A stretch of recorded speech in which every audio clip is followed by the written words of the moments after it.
pengen keluar, tarik lagi. Itu ilustrasi begitu, tarik lagi sampai nanti di Quran ada beberapa surat, kamu ini susah sekali, ada yang dipukulin sama malaikat tuh. Tarik lagi, turun lagi, tarik lagi. Ya mudah bagi malaikat, tarik langsung mudah kan, kuat kan. Tapi ingin menunjukkan bagaimana keadaan orang-orang di golongan pertama yang disampaikan oleh Al-Quran, betapa mencekamnya keadaan saat dia pulang. Ini sampai Allah kirimkan khusus dalam suasana itu malaikat yang memang bengisnya luar biasa untuk mencabut. Siapa golongan ini?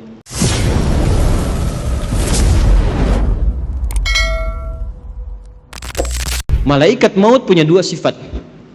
Sifat pertama, wan nazi'ati gharqa. Sifat kedua, wan nasyitati nashta. Sifat pertama, ada malaikat maut yang saat mencabut itu, dia mencabut sekeras-kerasnya, sedalam-dalamnya. Gini, ini ada duri agak panjang masuk ke dalam tubuh, dalam daging, tapi posisinya bukan vertikal begini, posisinya horizontal begini, terus dipaksa dicabut begini. Kira-kira kebayang nggak rasanya? Ya? Nah ini malaikat nazi'atu. Nazi'atu dari kata naza'a. Naza'atu gini ilustrasinya. Kalau belum paham tentang ini, itu ada pohon di luar, dipaksa dicabut sekeras-kerasnya sampai akar-akarnya tercabut. Ya. Problemnya apa? Problemnya kalau pohonnya keras kan nggak sekali cabut. Tarik, balik lagi, tarik, balik lagi, gitu kan? Itu naza'a namanya. Yang mencabut dengan keras dan syiddah, bisyiddah wa unfid, dengan keras dan dalam, itu disebut dengan nazi'at. Gharqa, sampai ke dalam-dalam itu masuk. Jadi dari bawah cabut sampai ke sini. Tarik lagi, kan ini takut. Kenapa? Karena dia merasa nggak siap untuk pulang. Karena merasa nggak siap, nggak pengen keluar. Tarik lagi, itu ilustrasi begitu. Tarik lagi sampai nanti di Quran ada beberapa surat, kamu ini susah sekali, ada yang dipukulin sama malaikat tuh. Tarik lagi, turun lagi, tarik lagi. Ya mudah bagi malaikat, tarik langsung mudah kan, kuat kan. Tapi ingin menunjukkan bagaimana keadaan orang-orang di golongan pertama yang disampaikan oleh Al-Quran, betapa mencekamnya keadaan saat dia pulang. Ini sampai Allah kirimkan khusus dalam suasana itu malaikat yang memang bengisnya luar biasa untuk mencabut. Siapa golongan ini? Ya, satu. Dah. Tak, jangan lu dijawab, tenang. Dua. Wan nasyitati nashta. Nasyitah itu kalau diartikan ke gerakan, satu gerakan yang lembut, halus, tak terasa sudah berubah, bergerak, berpindah. Nabi ilustrasikannya begini, kalau ada rambut yang halus, lembut, tipis, kemudian ada adonan yang halus juga, lembut, tipis, kayak ngambil rambut itu dari adonan itu, halus, berpindah. Ya. Senyum, la ilaha illallah, meninggal. Sujud, nggak bangun lagi. Lagi baca Quran, cuman begini, la ilaha illallah, meninggal. Dan menariknya, yang seperti itu sekarang sudah banyak ditampakkan lewat video. Tuh, kalau sudah Allah tampakkan ayatnya menjadi kauniyah dan belum sadar juga, maka dengan cara apa lagi Allah berikan hidayah untuk bertobat? Antum klik deh ya, klik misalnya di YouTube lah, ya, wafat husnul khatimah, orang syekh mengajar meninggal, baca Quran wafat, sujud wafat, klik, lihat bagaimana cara wafatnya. Nah itu Allah tugaskan malaikat yang kedua, wan nasyitati nashta. Ada orang-orang yang Allah tugaskan malaikat untuk mengambil nyawanya, menemui mautnya dalam keadaan selembut-lembutnya, sehalus-halusnya, sampai rasa yang dia dapatkan pada saat kematian itu pun rasa-rasa yang ringan dibandingkan dengan yang pertamanya itu. Kalau narik rambut yang halus dari adonan yang halus itu masih ada rasanya nggak? Masih terasa kan, tapi ringan kan, lembut. Itulah yang menyebabkan orang kadang berkeringat saat meninggal itu. Ya, diambil, tenang dia meninggal, tenang. Tapi ada rasanya, ada. Nanti kalau sudah waktunya terasa juga gitu kan, berkeringat ada. Tapi halus, lembut, tenang, enak. Nanti insya Allah kita jemput itu, gak usah khawatir, gak usah takut. Takut itu justru tanda tanya. Kok takut pada sesuatu yang pasti? Yang gak pasti itu yang kita takutkan. Yang pasti gak usah ditakutin. Enggak, Allah Akbar. Enggak, antum gak takut pun kejadian juga. Terus ngapain takut? Ya, jadi yang ditakutkan tuh yang belum pastinya. Nah, yang belum pasti itu bekalnya, amalnya apa? Begitu itu tidak pasti, itu yang kita khawatirkan karena nggak punya harapan untuk setelahnya. Baik, kita bahas yang kedua dulu sebelum tadi yang pertama saya kasih tanda tanya. Siapa orang-orang yang dicabut dengan lembut itu? Yang tenang itu, yang nyaman itu. Sampai malaikat yang ditugaskan pun oleh Allah disifati dengan nasyitati nashta. Pakai waw, wawunya ataf kepada qasam, qasamnya sumpah. Saya bersumpah, kata Allah, ada di antara hambaku yang aku kirimkan hanya malaikat yang lembut untuk mencabut nyawanya. Sumpahnya Allah mengirimkan malaikat yang lembut, selembut-lembutnya untuk mencabut nyawa hambanya. Siapa hamba yang dimaksudkan di sini? Teruskan dulu ayatnya. Was-sabihati sabha, fas-sabiqati sabqa, fal-mudabbirati amra, sampai ayat 5. Allahu Akbar. Ini kuncinya. Was-sabihati di sini masih pakai qasam. Sabihati sabha. Setelah itu pakai fa ditertib. Fas-sabiqati sabqa. Pakai fa. Fas-sabiqati sabqa. Setelah itu apa? Fal-mudabbirati amra. Fal-mudabbirati amra. Dah sampai sini, sampai ayat 5. Ini kuncinya. Ini sindiran halus dan tajam sekali. Siapa orang-orang yang akan dicabut dengan lembut, dipisahkan dari kehidupan dunia yang mungkin dia alami keras. Jadi menariknya begini, ada orang-orang yang saat hidup di dunianya ini mungkin mengalami kejadian yang keras, tidak mengenakan, kasar dan sebagainya. Tapi ketika meninggal lembut sekali, halus, dan bahkan viral dia di alam langit. Bagaimana orang-orang ini kemuliaannya? Allah contohkan lewat tugasnya malaikat. Selain yang mencabut nyawa dengan 2 sifat ini, kata Allah, aku tugaskan juga dengan 3 tipikal pokok malaikat. Nah, 3 inilah sebetulnya sebagai isyarat karakter amal untuk kita demi menjemput kematian yang husnul khatimah. Sabihati sabha, aku bersumpah, aku juga siapkan malaikat yang tugasnya hanya bertasbih saja, dengan cepat, dengan indah, dengan kuat. Oke, pelan-pelan. Teman-teman masih ingat gak waktu saya sampaikan tadi dibuka di awal mukaddimah? Ibadah itu ada yang sifatnya apa yang pertama? Ritual. Nah, ritual ini digambarkan di Qur'annya dengan kata-kata tasbih. Tasbih. Ibadah dalam bentuk ritual itu digambarkan di Al-Qur'annya dalam bentuk apa? Tasbih. Nah, menariknya apa? Semua alam ini diciptakan oleh Allah itu untuk bertasbih. Buka Quran surah 17 ayat ke-44.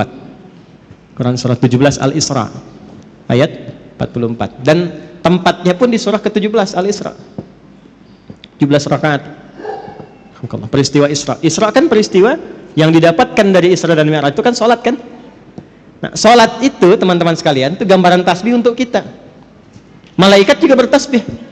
Tusabbihu lahu as-samawati as-sab'u wal ardu wa man fihin. Ada? Hah? Wa in min syai'in, terus tuh, dapat. Walakin la tafqahuna tasbihahum. Tusabbihu lahu as-samawati as-sab'a. Semua yang ada di alam langit bertasbih kepada Allah. Wal ard, dan yang di bumi bertasbih. Kalau antum baca tafsirnya, ini misal yang banyak didapatkan tafsir Ibnu Katsir misalnya, yang agak banyak riwayat di situ. Itu ngambilnya dari tafsir Ibnu Jarir At-Tabari. Ibnu Katsir banyak ngambil dari situ. Yang tafsir riwayat ya. Kalau yang mau pendek-pendek Jalalain, Tanwirul Mikbas itu pendek-pendek. Kalau mau ngambil tafsir riwayat tentang ayat ini, silahkan lihat. Itu akan mengambil satu riwayat di Mu'jam At-Tabrani, riwayat dari Abdurrahman bin Qutr. Ya, Abdurrahman bin Qutr ini meriwayatkan satu hal saat peristiwa Isra'nya Nabi sallallahu alaihi wasallam. Jadi begitu Nabi akan siap diberangkatkan antara Zamzam dan Maqam. Jadi ada Maqam Ibrahim, ada Zamzam, di antaranya itu ya dekat itu disiapkan berangkat dari mulai ke Masjidil Aqsa, naik kemudian ke langit. Itu apa komentar Nabi setelah turun? Saya mendengar malaikat semua bertasbih, bersahut-sahutan bertasbih pada Allah Subhanahu wa taala alam langit. Ya. Kalau Anda baca riwayatnya setelah itu di tafsirnya, teruskan tafsirnya sampai ke bawah, Anda akan temukan Allahu Akbar. Ini babnya iman ya, maaf, babnya iman. Pembuktiannya saat sakaratul maut. Kenapa kita sering mendengar kalau makan itu sampai akhirnya? Mungkin di situ ada berkahnya. Pernah dengar? Ya kan? Karena setiap makanan dan minuman yang kita makan dan minum, itu sekalipun kita konsumsi, dia masih bertasbih kepada Allah Subhanahu wa taala. Riwayatnya ada. Baca tafsirnya. Ini bukan saya pribadi, bukan. Ngaji tafsirnya, lihat. Sampai makanan yang akan yukal dimakan itu masih bertasbih sebelum dimakan. Itu sebabnya kita nyari berkahnya. Ya. Saya kalau minum tuh ada nggak habis, orang datang rebutan. Kenapa nyari berkahnya? Saya bilang udah saya habisin berkahnya tadi. Canda aja. Itu gambaran. Nah, singkatnya tasbih itu gambaran dari ibadah. Inti sholat itu kan di ruku dan sujud. Ya Maryam uqnuti li rabbiki wasjudi warka'i ma'ar. Ya inti sholat itu, inti paling pokoknya dari sekian rukun sholat itu di ruku dan sujudnya. Sebagai penghambaan kita kepada Allah, ruku dan sujud. Ruku dan sujud itu intinya tasbih. Coba lihat saat ruku baca apa? Subhana rabbiyal azim, tasbih. Saat sujud subhana rabbiyal, intinya tasbih. Di tasbih itu jangan diartikan subhanallah saja, bukan. Tasbih itu kata atau kalimat singkat yang mewakili sifat-sifat ibadah kita kepada Allah dalam bentuk ritual. Jelas? Makanya kalau kita kurang dalam sholat tasbihnya, kurang maksimal ibadah ritual, kurang ruku khusyuk di dalamnya, kurang khusyuk dalam sujudnya, itulah sebabnya kenapa setelah sholat kita istighfar dulu. Setelah istighfar tasbih, subhanallah, subhanallah, subhanallah. Itu diantara hikmahnya. Jadi bukan cuma bacaan, ada maknanya. Intinya apa dengan kalimat ini? Tusabbihu lahu as-samawatu as-sab'u wal ardu wa man fihinna. Kaitkan dengan wasabihati sabha. Aku bersumpah, malaikat saja ada yang aku buat untuk tasbih semuanya. Masa manusia gak mau tasbih? Malaikat saja aku ciptakan tanpa salah, itu masih tasbih. Malaikat itu dicipta tanpa salah, Pak. Satu-satunya makhluk di muka bumi ini ya yang bertugas di muka bumi, tugas. Dan di alam langit dia bertugas, satu-satunya makhluk yang Allah ciptakan tanpa salah cuma malaikat. Diciptakannya dari cahaya, materinya materi takwa. Quran surah 66 ayat ke-6. La ya'sunallaha ma amarahum wa yaf'aluna ma yu'marun. Malaikat tidak punya potensi maksiat. Makanya Anda nggak pernah dengar misalnya, maaf, pernah dengar malaikat Jibril korupsi ayat? Nggak ada kan? Ya. Dan tidak pernah menukar posisi. Itu Fir'aun, Fir'aun ya, bikin jengkel, yang nyabut tetap malaikat maut. Nggak pernah dia bilang, Jibril, jengkel sama yang ini, kamu aja yang cabut. Nggak ada tukeran tugas. Jadi Anda bisa bayangkan nggak, satu makhluk yang nggak punya potensi salah, tupoksinya jelas, itu masih bertasbih sempurna kepada Allah. Jadi Allah tuh nyindir kita halus. Kamu ini manusia, aku berikan fasilitas, kenyamanan, kedamaian, ketentraman. Aku siapkan pedomannya. Ini yang nyaman, ini yang tenang. Hindari maksiat, ini resikonya. Cari bekal untuk pulang. Aku berikan semua fasilitas itu. Kenapa engkau masih belum punya waktu untuk bertasbih kepadaku? Malaikat aja masih ibadah, kenapa engkau lupa dengan ibadah? Sedangkan harapan kamu husnul khatimah dan pengen masuk surga. Jadi kalau kita konversi ke ayat ini tentang pedoman hidup kita, kalau ingin didapatkan malaikatnya nasyitati nashta, Maka jaga ibadah dan hubungan kita dengan Allah selama hidup. Salat fardu berapa kali dalam sehari? 5 waktu. Berapa rakaat? Jaga itu. Jaga. Setelah itu sunnahnya tingkatkan, rawatibnya, duhanya, tahajudnya. Itu ada maknanya semua. Kan kita latihan tumaninah, latihan tenang. Di antara dampak terbesarnya apa? Ini persiapan pulang. Orang yang punya hubungan baik dengan Allah, Allah perintahkan, dia punya hubungan baik dengan saya. Cabut yang lembut, cabut yang halus. Yang diperintahkan cuma malaikat yang paling halus, karena punya hubungan baik dengan Allah. Anda punya hubungan baik dengan pimpinan, mau berkunjung ke rumahnya, akses dibuka, kue keluar, kata-kata baik keluar. Anda gak punya hubungan baik, kasar, jadi musuh, terus berharap pengen diterima dengan baik, susah. Satu. Jadi secara cepat, kalau diinginkan husnul khatimah, mendapatkan malaikat yang lembut dalam sakaratul maut dan surga yang terbaik, pertama, wassabihati sabha, teladani malaikat dalam rangka beribadah kepada Allah Subhanahu wa ta'ala. Jangan tinggalkan ibadah ritual. Kalau masih yakin, masih beriman. Makanya kalimat sholat itu dibuka dengan iman. Kalimat sholat pertama Al-Baqarah ayat 3. Alladzina yu'minuna bil ghaibi wa yuqimunas, dan disebut dengan kalimat iman. Satu-satunya ibadah yang disebut dengan iman cuma sholat di Quran. Itu di Al-Baqarah ayat 143. Wa ma kana Allahu liyudhi'a imanakum. Yuk, sholat ya. Jadi kalau dulu kan, kenapa sholat? Supaya bahagia, hayya 'alal falah. Kenapa sholat? Supaya tenang. Ya kan? Kenapa sholat? Bukti mengabdi kepada Allah. Sekarang jawabannya setelah mengaji ini berubah. Kenapa sholat? Supaya husnul khatimah saat wafat. Malaikat malu kalau keras-keras nyebutnya ahli sholat, ahli la ilaha illallah. Nabi aja bilang, man qala fi akhiri hayati wa kama qala la ilaha illallah dakhalal jannah. Siapa yang bisa mengucapkan la ilaha illallah di akhir hidupnya, terjamin surga untuknya. Tapi itu kalimat nggak bisa diapalin. La ilaha illallah, la ilaha illallah, la ilaha illallah, la ilaha illallah. Tapi sholat enggak. Nggak bisa keluar, nggak bisa. Nggak bisa. Susah. Nalkinnya pun susah. Nggak mudah. Siapkan dari sekarang. Ya, malaikat malu lah. Anda dekat dengan pimpinan. Ini antum ya, dekat dengan pimpinan nih.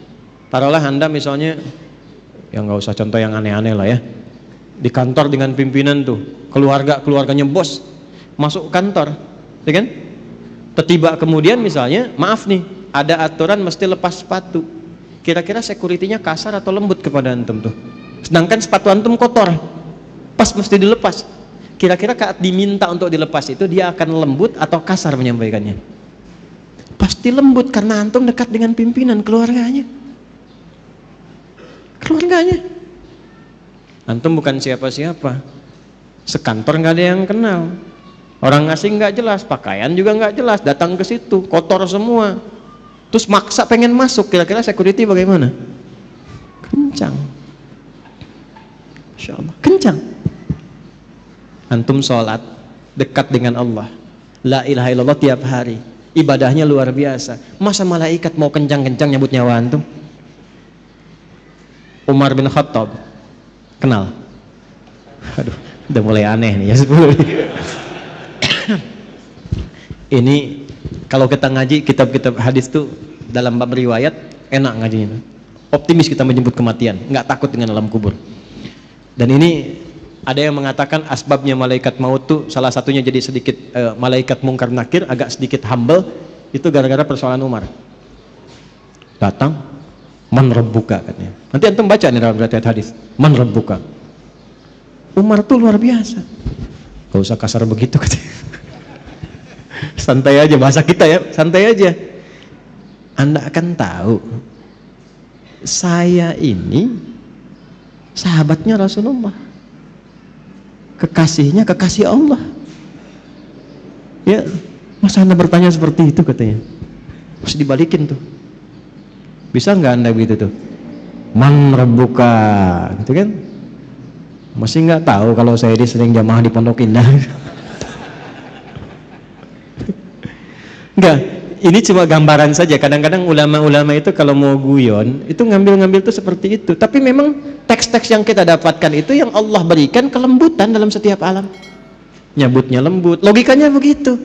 Masa yang dekat dengan Allah rajin sholat yang dikirim malaikat kasar, kan nggak mungkin. Masa kita sholawat pada Rasulullah, dekat dengan Nabi, dengan amalan, kita ikuti petunjuk, diancam di alam kubur dengan kata-kata kasar, kan nggak mungkin. Itulah nasyitati nashta. Nah, untuk mendapatkan itu supaya lebih lembut lagi bagaimana? Cepat, pakai fa, berubah tuh. Ayat 4 pakai fa. Harfu 'atfin rabitin baina syai'aini bila hudud. Paham? Tidak. Huruf yang menyambungkan dua peristiwa tanpa jeda dengan cepat.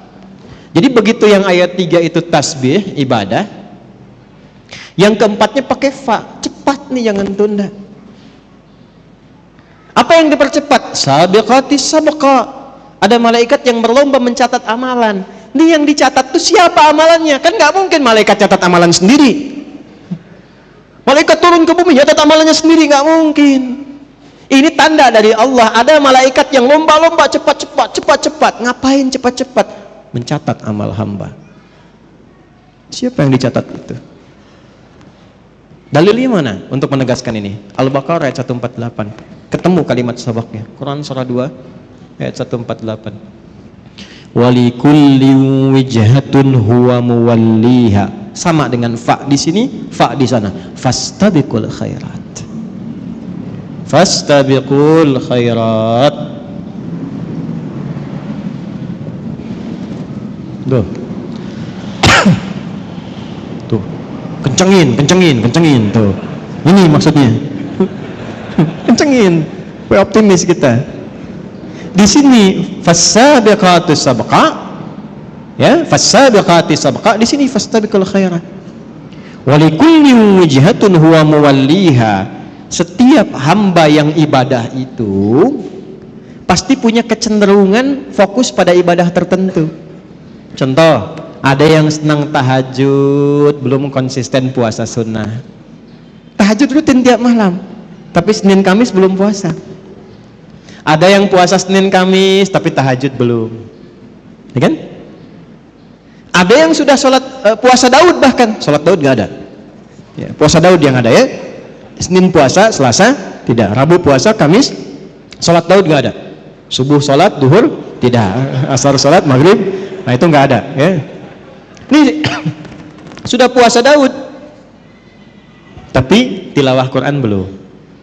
Quran juga unik, ada yang senang baca tapi belum menghafal. Ada yang senang hafal tapi nggak tahu arti.